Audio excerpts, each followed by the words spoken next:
in our culture, we take certain forms of objective scientific knowledge to be the only kind of knowledge that is valid. And this, of course, then silences all these different other modes of knowledge, including somatic, contemplative, spiritual, and all the rest of it. You can study the peach. We can have a very beautiful discursive explanation of the peach, but unless we've actually sunk our teeth into it, we are not going to know the peach. And so I think analogously to that, with contemplative traditions, we run the risk of not making use enough of the contemplative strategies and technologies themselves that will give us a taste of the peach.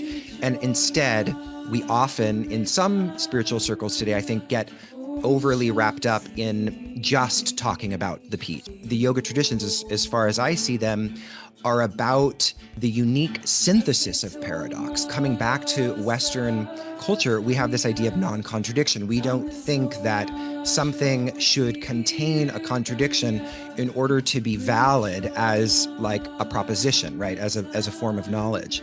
But in the Indian tradition, paradox is pervasive. But I think that there is a beauty in thinking of the non-object that is consciousness, that is the foundation of being, as something profoundly paradoxical. Hello, everyone, and welcome back to the Chitheads podcast. I'm your host, Jacob Kyle. Today is a particularly special episode for me because, by contrast to how this podcast usually goes, where I'm interviewing other people, in this episode, I'm actually the one being interviewed. I was very honored and delighted to be invited by Kelly Blazer to participate in this year's Power of Meditation Summit. Kelly has been organizing and hosting this summit for, I believe it's 7 years now. And this year she invited me to participate and to do this interview with her. So I had a really wonderful time talking with Kelly about the concept of the scholar practitioner, the importance of the synergy of knowledge and experience.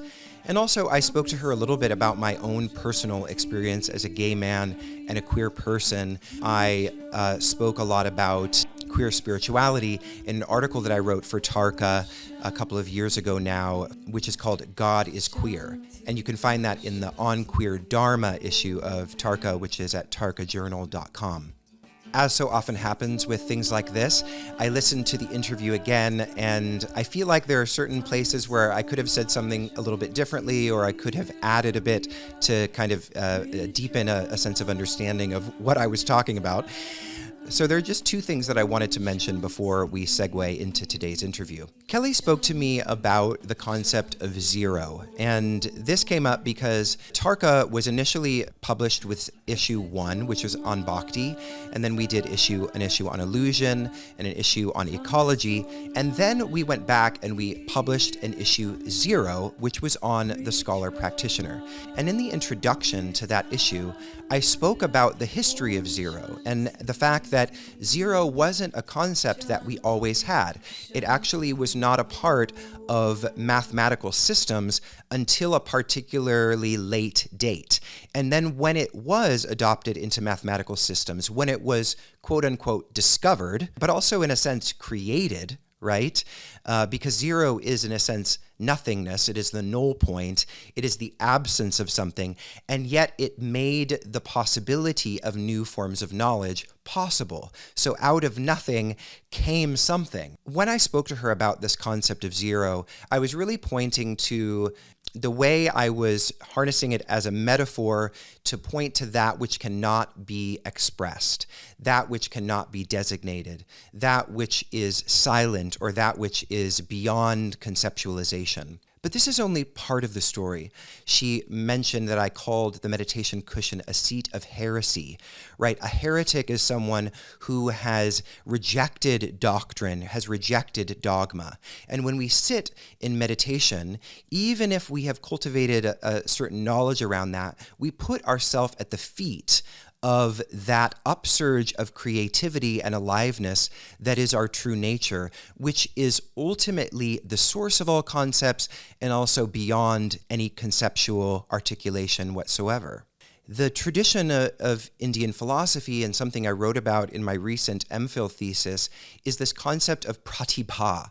Pratibha is found throughout the Indian philosophical tradition, and it is pointing to this function of radical creativity or inspiration or illuminative insight that is a part of the fabric of reality itself. Reality is, in some sense, this upsurge, this arising of creativity within us. So zero, in the way that I'm using it here metaphorically, is simultaneously that place, that experiential silence within which all existing knowledge systems dissolve, but it is also that place from within which new forms of affirmation, radical creativity, inspirations for new forms of life, new politics, new ways of organizing ourselves socially, new ideas about spirituality, all of that arises from this place of zero. Another thing that I wanted to mention has to do with the topic of my article, God is Queer. Now, in this article, I'm saying a number of things, and the idea of God here, I am not attaching to any particular religion or system, although I do make arguments that are connected to the Shaiva Shakta Darshana. While many would say, why don't we just use the word divine or nature or some other, synonym that can stand in as a substitute for the word God, because the word God has become so rife with feelings of it being associated with, white man in the clouds raining down judgment upon us. But I say in the article that we would do well to reappropriate God from the haters and the bullies who have turned God into something that is a judgmental overlord, and that there is something healing about that process, especially for those of us who maybe grew up in certain forms of organized religion and then had a sense that we were rejected from that tradition, either because we were gay or because we just didn't fit in within the kind of fundamentalist architecture of what was being sold to us. But to say God is queer, I'm not saying that God is a member of the LGBTQ community, although God is a member of every community, right? Because God is the source of all community, in my opinion, and the source of literally everything, every expression of life. But I mean it in two senses. One is a kind of metaphysical sense. The term queer, before it became a kind of label that people identified with, it was actually a theoretical concept that one found in queer theory that pointed to the failure of all labels to capture and express our full identity, right? It pointed out the way in which all of these different kinds of identities, these dualities of man and woman, these gendered binaries, how they break down in the lived experience of a queer person. And so the term queer pointed to a kind of radical openness that was always resistant toward the ways in which identity labels are essentially used to constrain and limit our capacity for experience. God is queer in that sense because God is beyond all binaries. God is non-binary. God is non-dual, right? God transcends all of these ways in which language splits things into subject and object, into different forms of polarity, different binaries. In that sense, God is extremely queer. But from a kind of polemical perspective in that article, I was also trying to argue for new forms of queer constructive theologies, right? Because the theologies, the organized religions, and even to some sense modern spiritual communities are narrated in such a way that queer people are often not included, or rather the forms of queer embodiment that many people are experiencing don't have a kind of theoretical or theological home or philosophical home within which that experience can make sense. And I think here that we have work to do. We want to simultaneously honor the traditions and understand them at their word, but also feel empowered to create new vocabularies, to resituate our understanding of different forms of iconography, to reconceptualize certain philosophical vocabularies in a way that empowers us to connect with our own spiritual path as queer people. So, without any further ado, I will hand things over to Kelly. I really hope you enjoy this interview. I would love to hear your thoughts about it. Please send me an email at chitheads@embodiedphilosophy.com, and I will definitely send you a response. I love hearing people's experiences and insights as they pertain to the conversations that I have on the Chitheads podcast. And so I hope you'll reach out to me if you feel called to. Please also note that we have recently become a YouTube channel. Chitheads now has its own YouTube channel. So please do subscribe to the Chitheads podcast on YouTube so that we can begin to grow that. I'm going to be putting more episodes up there. I'm doing a little bit more work trying to record these episodes in a more highly produced way, using different camera angles, using better audio equipment. So I'm using YouTube as a place to place all these and also to share some other inspiration and educational resources. So please do follow us on YouTube if you haven't already. I will hand things over to Kelly, and thanks so much for being a Chitheads listener. I hope you enjoy the episode.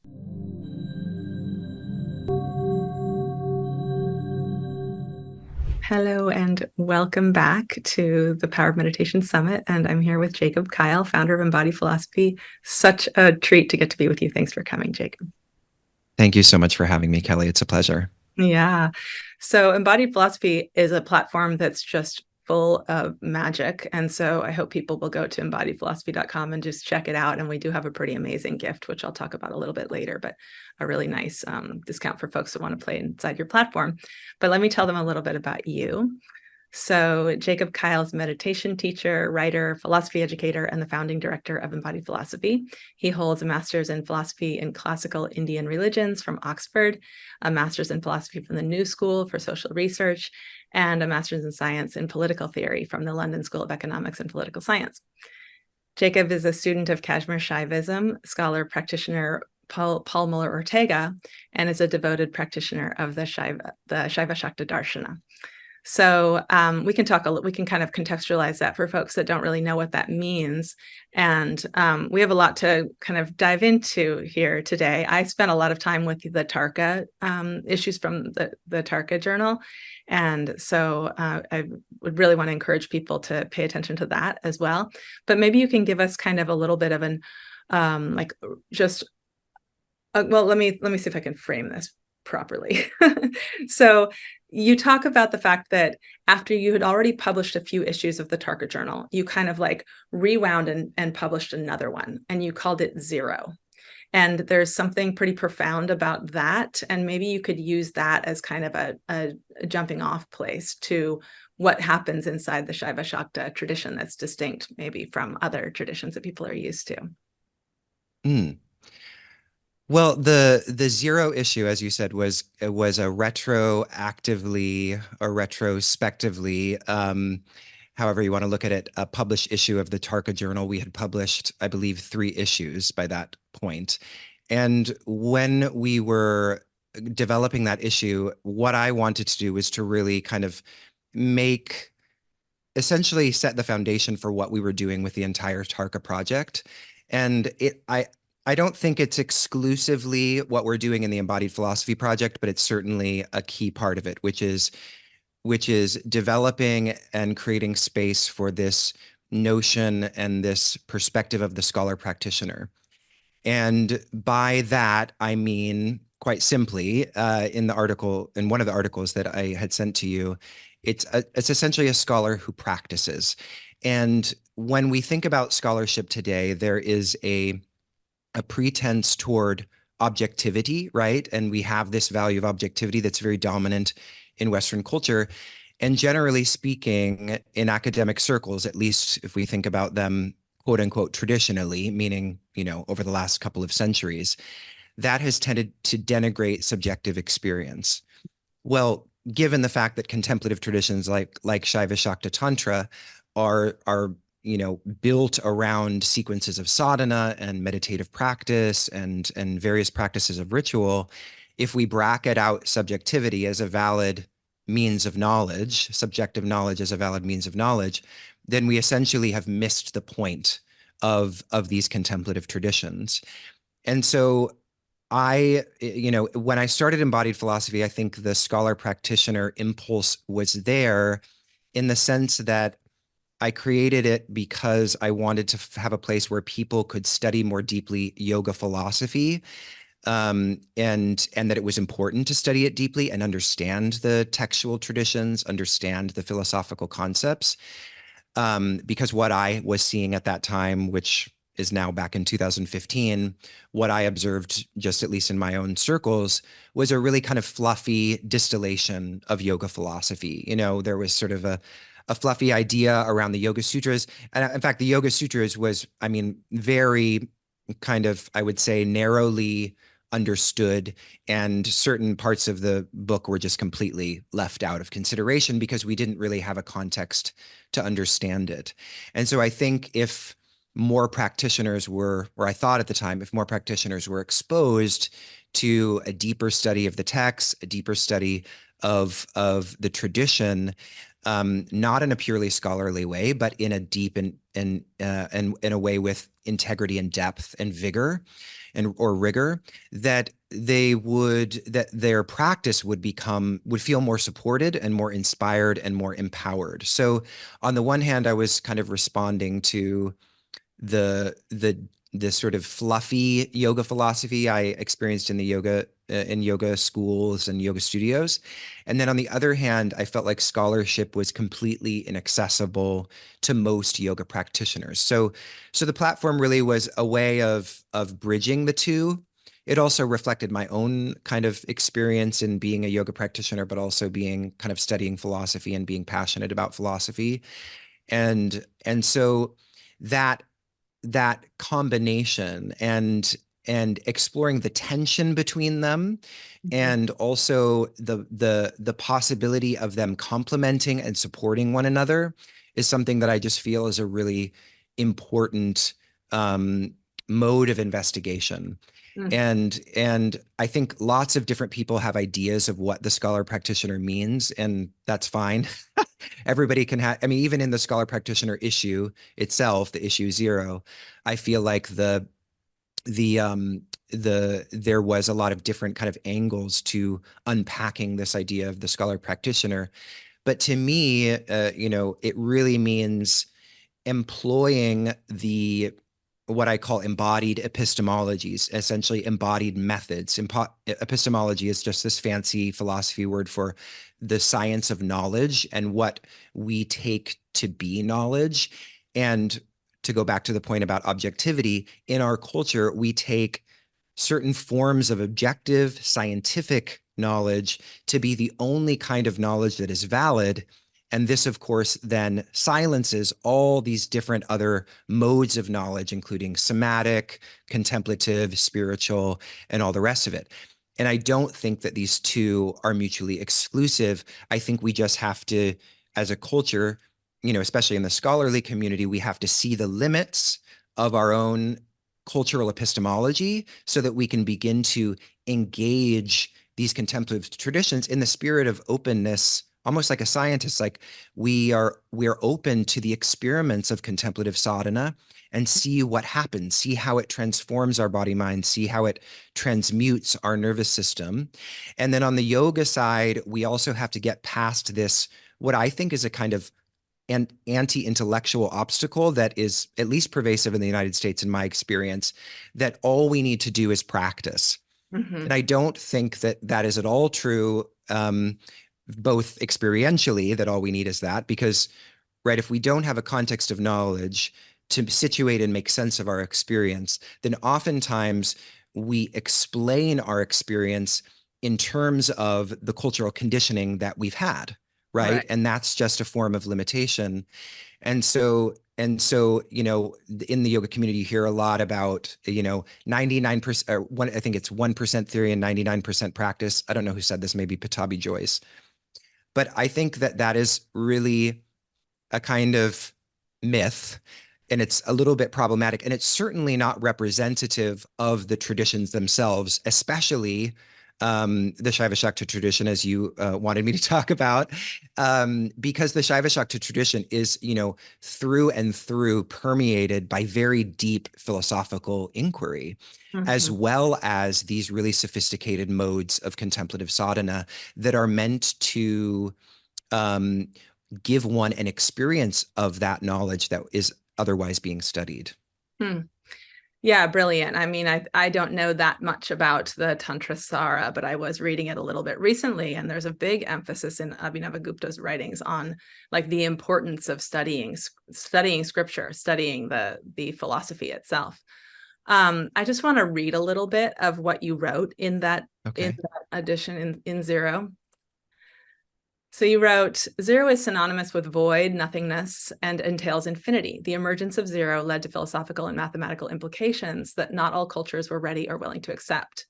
When it was accepted, it overturned Aristotelian philosophy, subverted the existing mathematical logic, and provoked a dismantling of the geocentric worldview.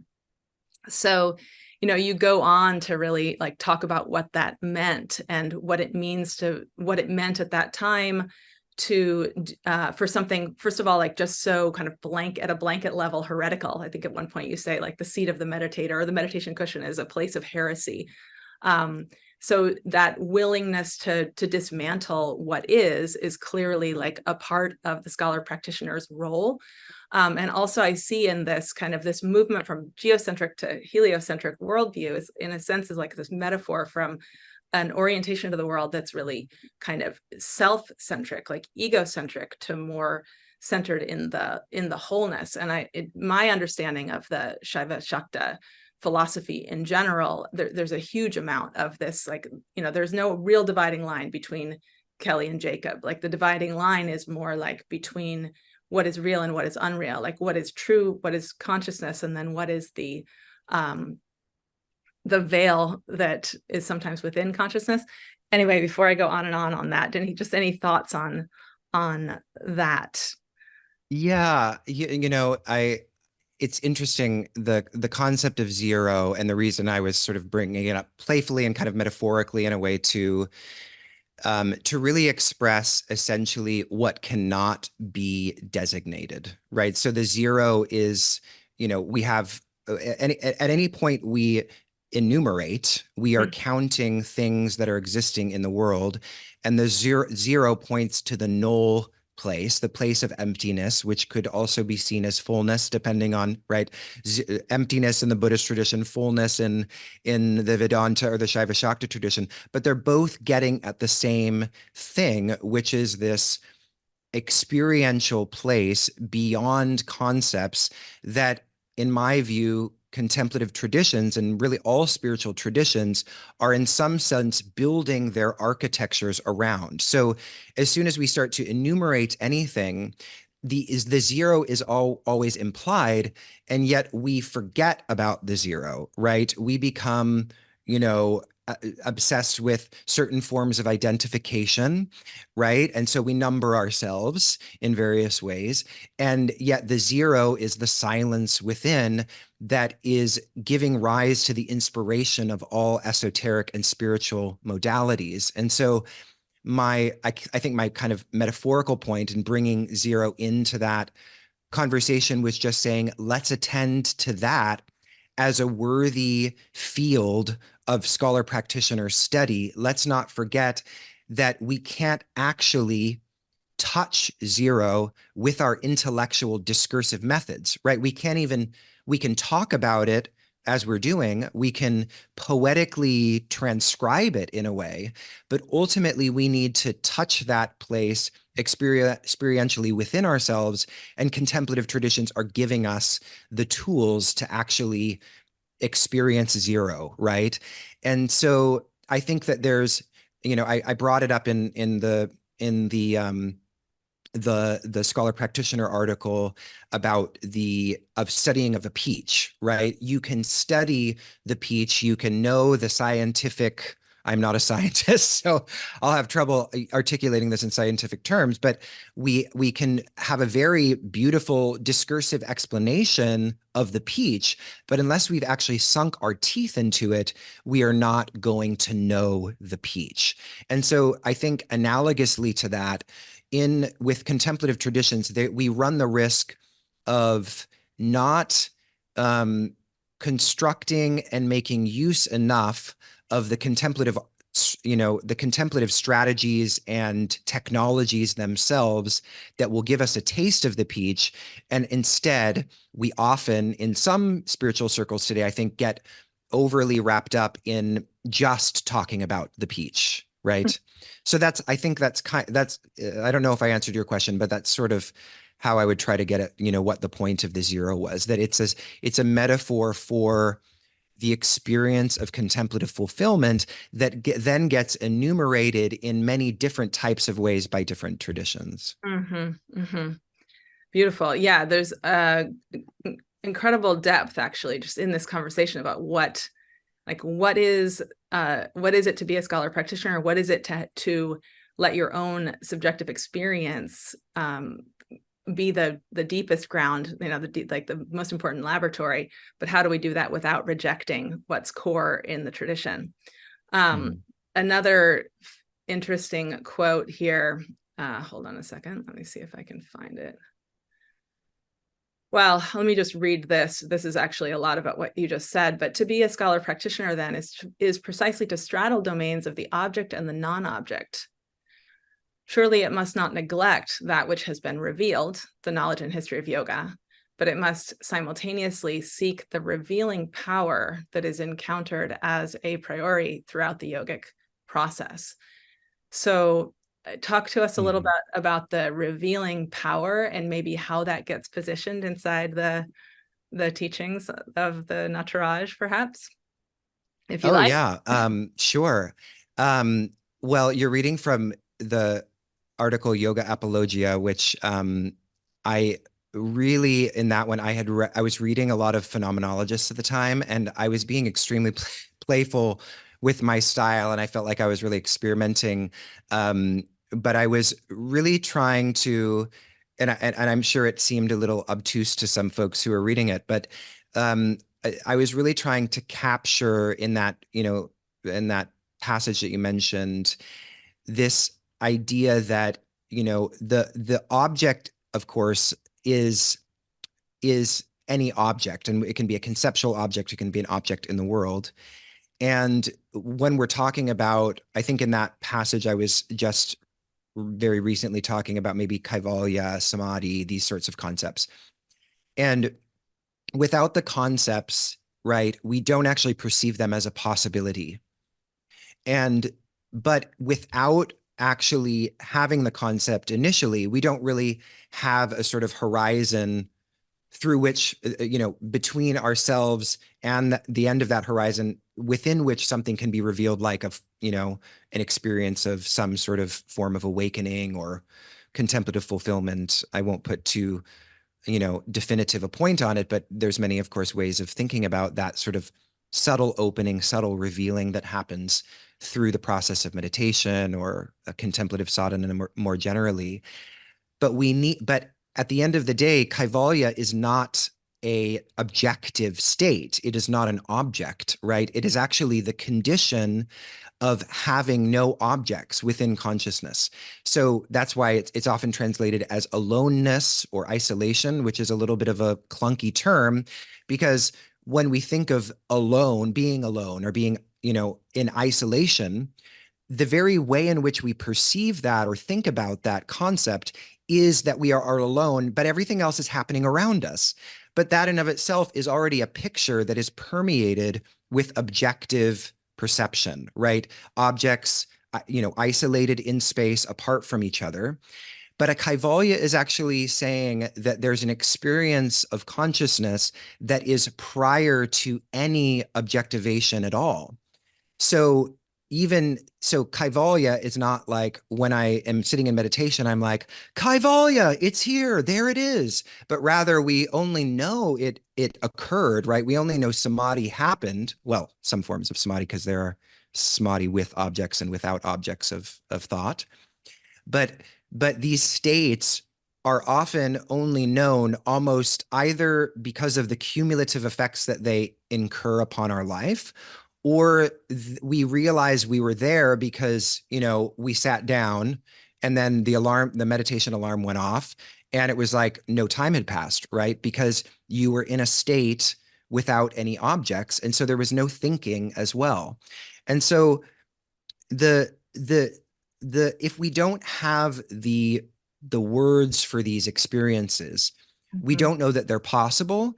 And and so I think words like kaivalya and samadhi, amongst many, many others, are essentially pointing to, with the object of a concept, they're pointing to an experience, but ultimately the experience isn't in that concept itself, right? We actually have to then sit down and do the sadhana, follow the, the practice technology, whatever it is we're doing. And then later, retroactively, we might think, I feel that that might have constituted a samadhi state, or that would have been an experience of kaivalya because I was nowhere. Where was I? Right. So again, not sure if I answered your question, but Well, I mean, that's where it took me. it's very paradoxical, I find, because there's this sense. Christopher Wallace and I talked about this as well, and this is part of what's in his most recent book. Like having a path to awakening, or understanding of what awakening is, what kaivalya is, which I've always heard kind of translated as liberation, but with this kind of aloneness, kind of isolation from the dross of the material world sort of component. So very classical yoga kind of lens.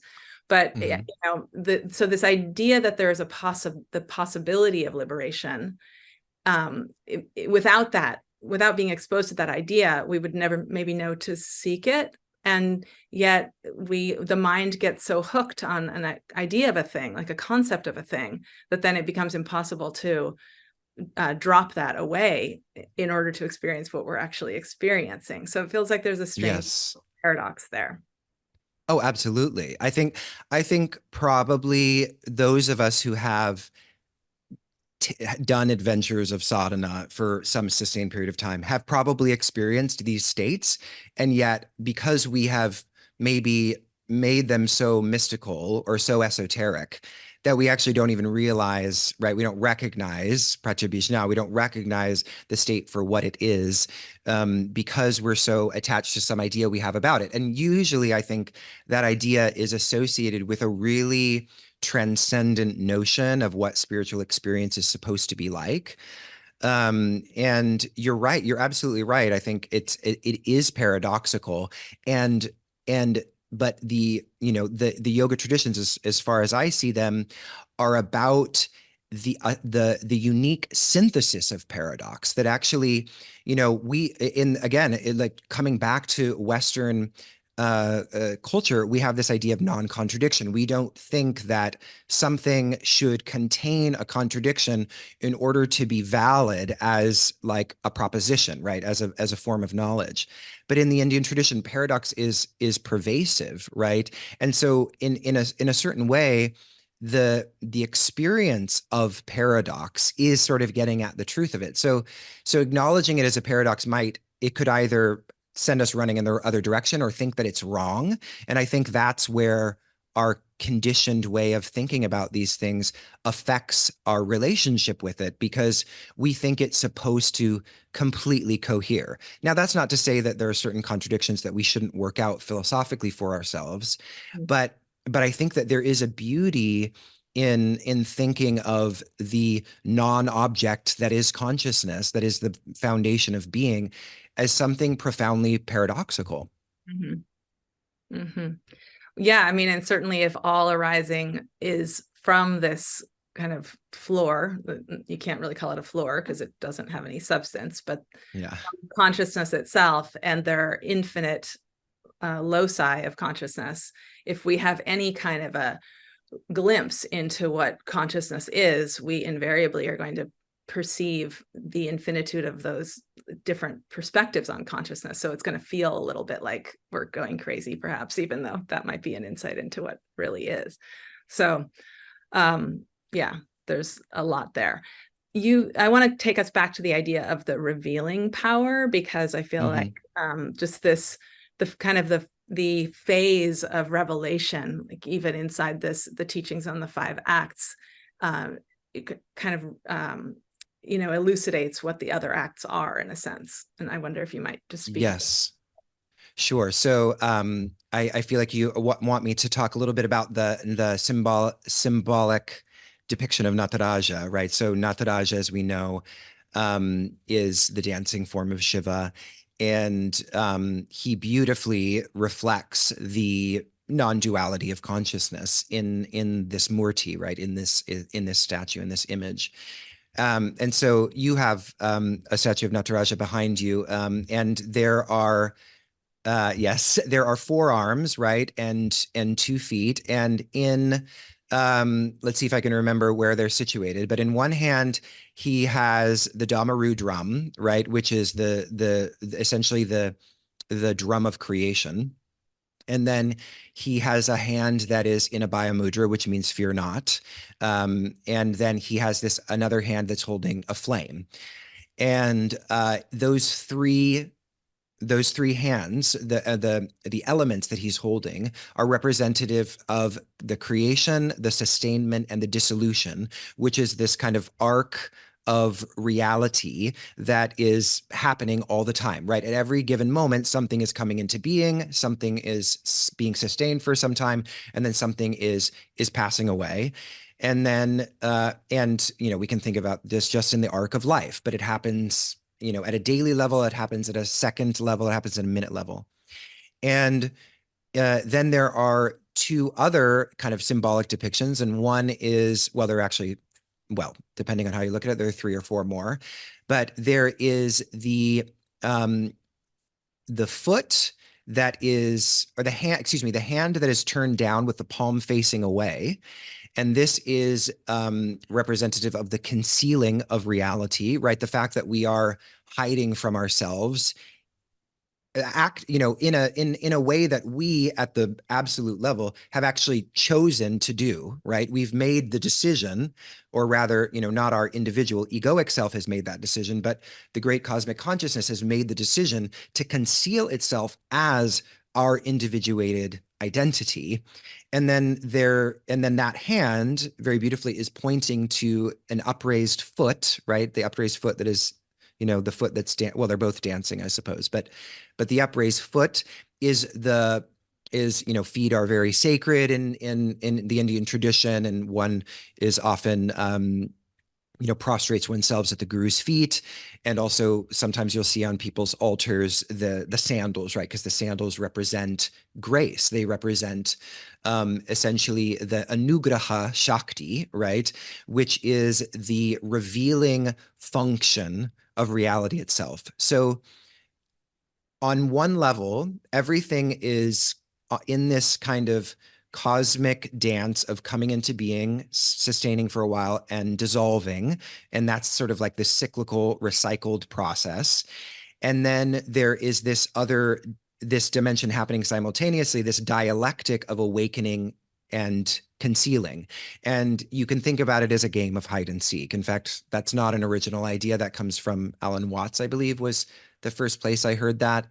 And in this concealing and revealing dialectic of our lives and of really cosmic reality itself, according to the Shaiva Shakta tradition, is the dance of life. And it happens infinitely. I mean, depends on who you ask. Different teachers will say, well, you are ultimately looking to liberate yourself from the cycles of samsara, and at some point you'll be you'll be beyond that cycle. But from the non-dual Shaiva Shakta perspective, it's a non-dual tradition. There's nowhere else to go but here. Everything is already here because nothing is separate or different from what is already here. And so in some sense, the awakening the awakening happens, the revealing happens potentially in this very lifetime.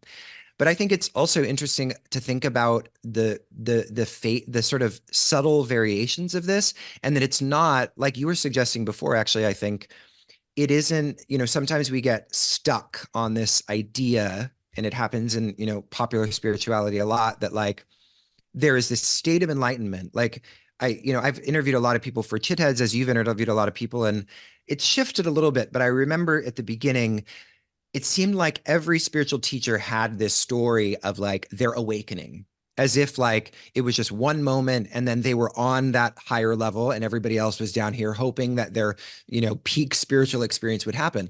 And I think it's a really sort of, it's not a non-dual perspective in my opinion. And it's a bit of a problematic view because it suggests that, again, there's this hierarchy.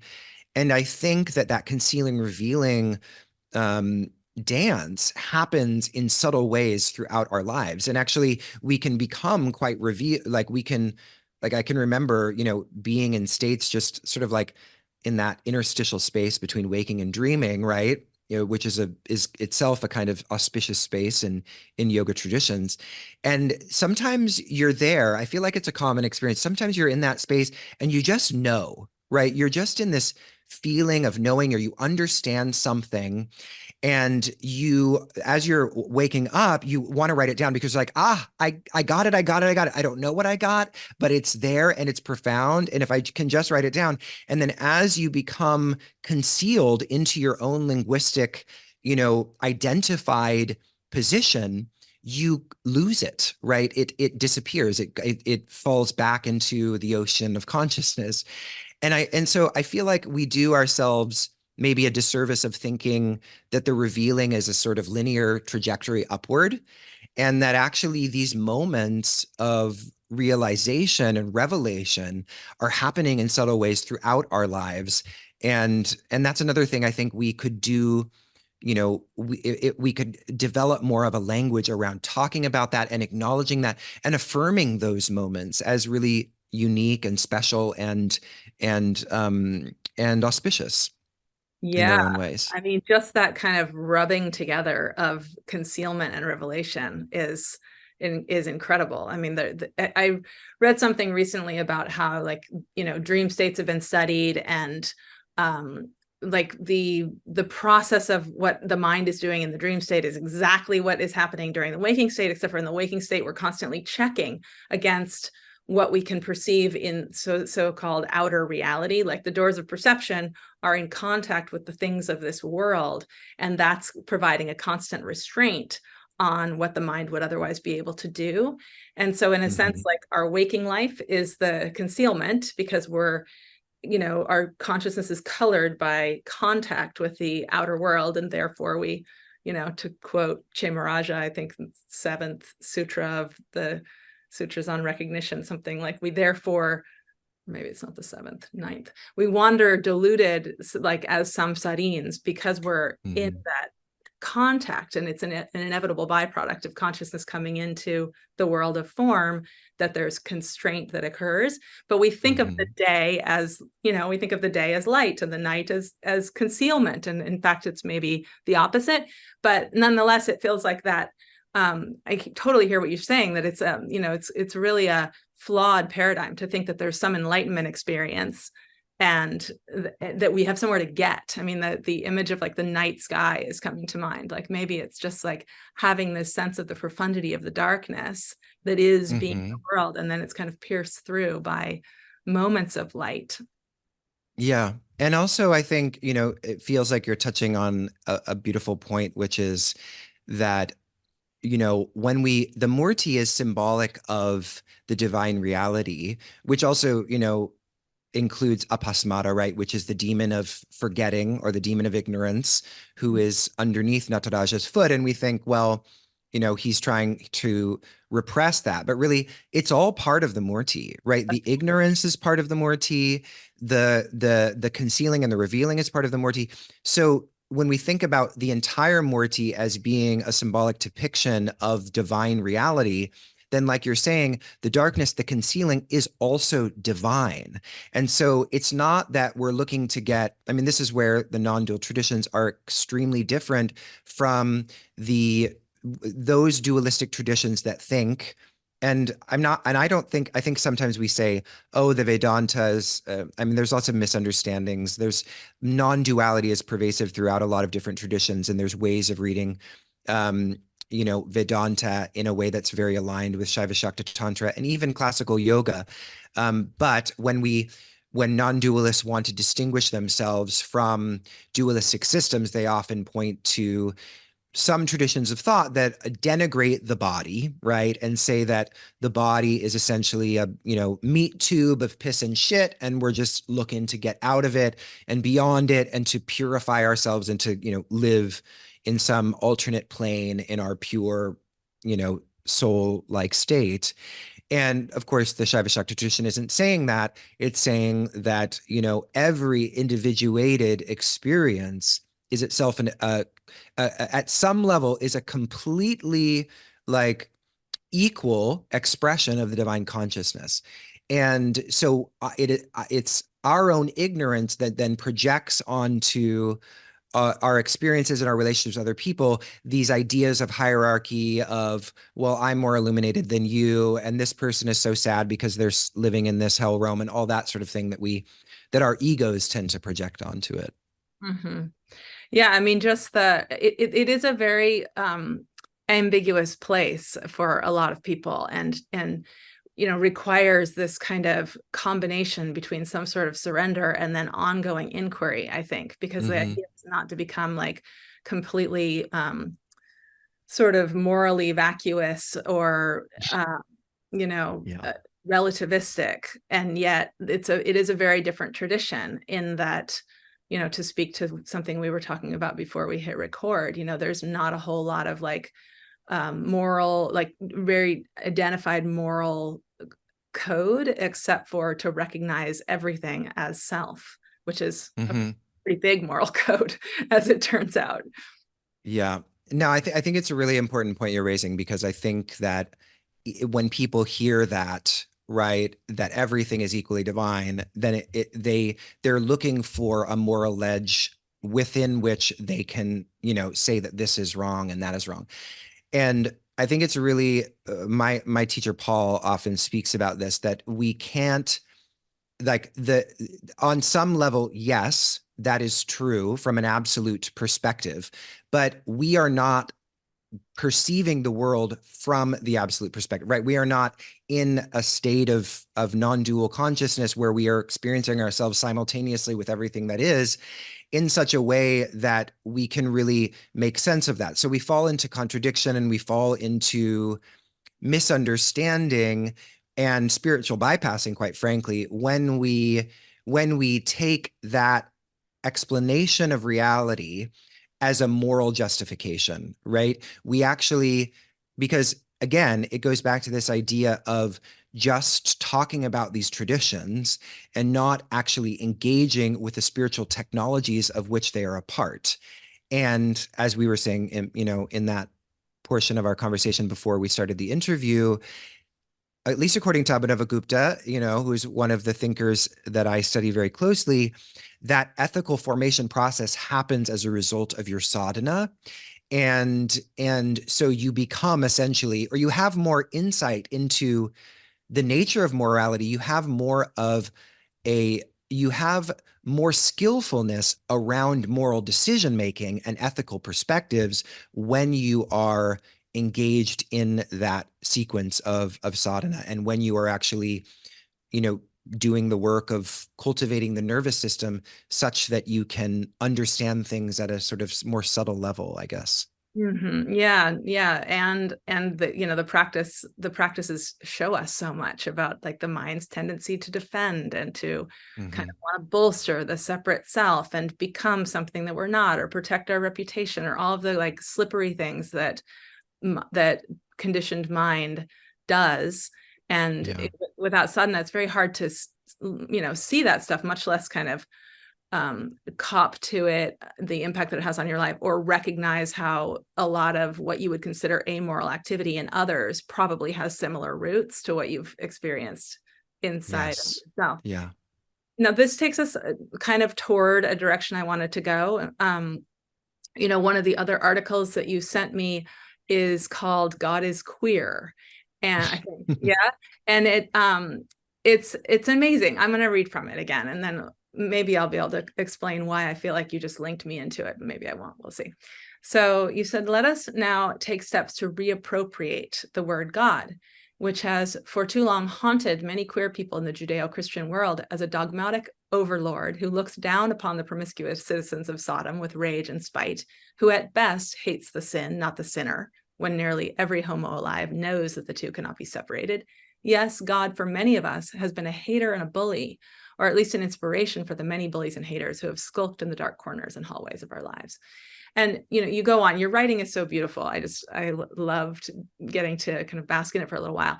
But you talk about this in the wake, I've talked about how a lot of people who've been harmed by, you know, moralistic with twisted moral codes, kind of moralistic traditions have been, you know, particularly folks with marginalized identities, but like almost anyone has been harmed in some way by the way that these moralistic traditions are then foisted by the powers that be, yada, yada. And you talk about the fact that sometimes a way to heal that for folks is to move more toward atheism or, you know, just some sort of a rejection of the concept of God. And you're suggesting that a reappropriation of God and a kind of understanding of the queerness of God is maybe the more healing path. So if you could just talk about that a little bit, I would be delighted. Yeah, not a small topic for sure.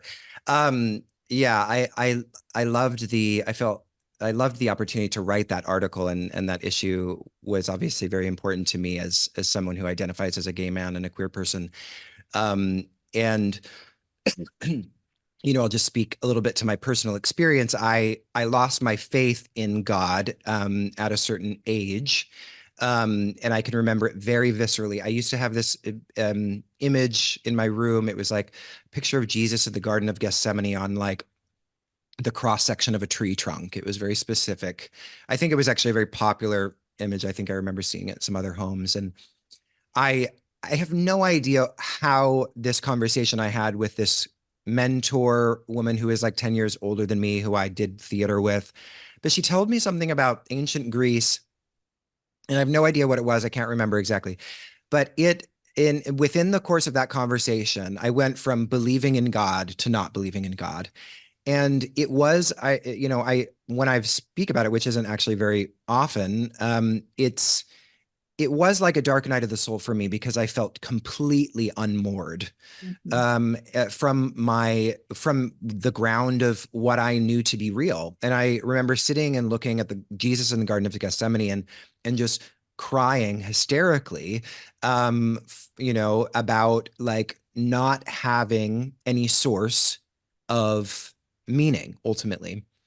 And, you know, I think a lot of what I've done with my life and the Embodied Philosophy Project really all and my explorations of philosophy, it took me many years to realize that I think I've always been seeking God in the way. I've always been looking for that substitute of meaningfulness that I lost at that early age.